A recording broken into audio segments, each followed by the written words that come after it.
Magandang araw mga kabarangay. Kumusta na po kayo?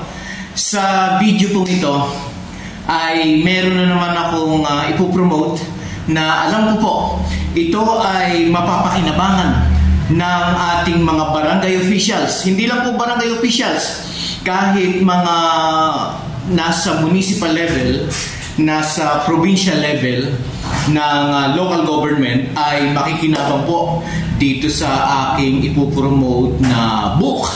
Last time po ay nababig ko na ito sa video. Ito pong Katarungang Pambarangay Law, English and Tagalog.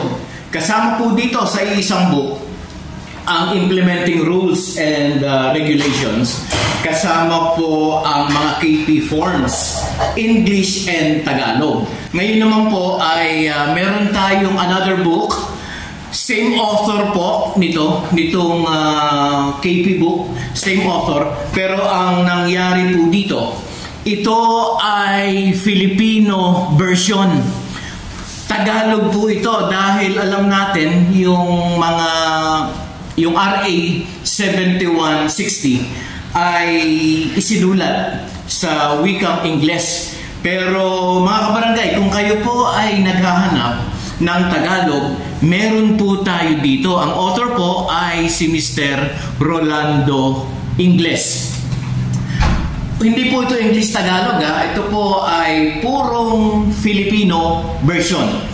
Tamang-tama po ito sa ating mga barangay officials na nagsisimula pa lang ngayon sa kanilang paglilingkuran sa barangay. Kung kayo po'y naghahanap, ulitin ko, naghahanap ng Filipino version, Tagalog version ng Local Government Code of 1991, ito na po yun. Ito po ay ang suggested retail price po nito ayon sa ating publisher ay 450 pesos. Hindi pa po kasama dyan ang shipping Yun po ay para lang sa book na ito. Hindi po kagaya nitong book ng Katarungang Pambarangay Law, hardbound. Ito po ay softbound lamang. Ito pong Local Government Code of 1991. Mga kabarangay, huwag niyo po makakalimutan na yung laman nito, yung Katarungang Pambarangay Law, ay naandito rin po in Tagalog. Matatagpuan nyo, para dun sa mga hindi pa nakakaalam, ang Katarungang Pambarangay Law ay matatagpuan sa section 399 nito hanggang 422. At isama nyo na rin yung 515. Doon po makikita ang Katarungang Pambarangay Law. Ano po ba ang para sa kaalaman ng lahat, ano yung halaga po nitong Local Government Code of 1991? Dito po itinalaga sa kodigong ito, dito sa code na ito, ang sistema at tinutukoy ang mga kapangyarihan, okay, ng mga pamahalaang panlalawigan, pamahalaang panglungsod, pamahalaang pambayan, at pamahalaang pambarangay.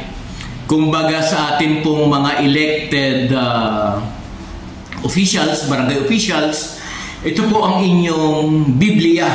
Kaya po, if you want to avail sa book na ito, ay maaari po kayong tumawag or mag-text sa number po na aking ibibigay sa inyo. Bakit po ini-encourage ko na mag-text o tumawag kayo sa akin? Kasi po kung doon nyo ilalagay sa ilalim ng video ito sa YouTube, ang inyo pong details ay magiging public. Kaya po baka naman hindi makatulong sa inyo kung makikita ng mga tao ang inyong details. Kaya po I encourage na private message nyo na lang po sa akin. I-send nyo po sa akin through text or tawag po kayo. Kasi ang hinihiling ko lang naman po, complete name, complete address, at saka telephone number. Required po kasi yon ng LBC kasi kung hindi makita yung inyong barangay o yung inyong residency, ay tatawagan po kayo ng LBC. Mga kabarangay, COD po ang mode of payment para sa book na ito, kagaya po nung katarungang pambarangay book. At gusto ko nga po palang mag-special shoutout. Ito po yung mga resibo ng ating mga pinadalhan kahapon ng katarungang pambarangay law book. Si Sir Edwin Abinido ng Poblacion Bien Unido, Bohol. Sir, nasend ko na po yung book kahapon. Intayin nyo na lang. Si Mr. Wilfredo Evangelista ng Sitio Gitna, Maguyang, Silang, Cavite. At itong si Kapitana Perla Adornado ng General Nakar, Quezon. Ma'am, yun pong inyong book ay isinend ko po sa Lucena branch dahil sabi po sa inyong lugar sa General Nakar, Quezon ay wala daw branch ang LBC. Kaya Ma'am Perla o Kap Perla, pwede nyo pong pick upin yung inyong katarungang pambarangay law book doon po sa LBC Lucena City, Quezon branch. Para din po kay Juanito Pabi, Sir, ng Tayabas, Quezon. Naisend ko na rin po sa inyo yung katarungang pambarangay book. Kay Mr. Ernesto Anagaw ng Concepcion, Pequena City, Naga, Camarines Sur. Napadala ko na po kahapon.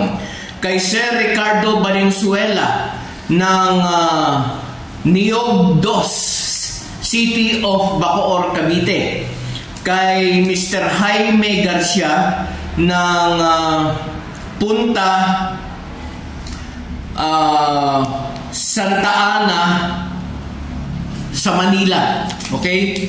Kay Mr. Francis Eric Del Dig ng Bakayan City of Cebu. Okay? Kay Sir Danilo Navarro ng Dagat-Dagatan na Botas. Ito po ay sa Manila. Napadala ko na po sa inyo, Sir Danilo Navarro. At lastly, ito po kay Mr. Regan sa Hulga ng Goodrich Village, Concepcion 1, City of Marikina, NCR. At intay-intay nyo na lang po yung KP book. Kayo po ay tatawagan ng LBC. Kaya po mga kabarangay, nagpapasalamat po ako doon sa mga patuloy na umu-orders ng mga KP book, at ngayon nga po ipinopromote ko itong Local Government Code of 1991 Filipino version. Sa akin din po kayo maaaring umorder. Ulitin ko po, ang suggested retail price ay 450 at ang mode of payment po ay cash on delivery. Kaya mga kabarangay, maraming salamat po sa inyong patuloy na pagtangkilik dito sa Katarungang Pambarangay Channel. Ito po si Jeffrey.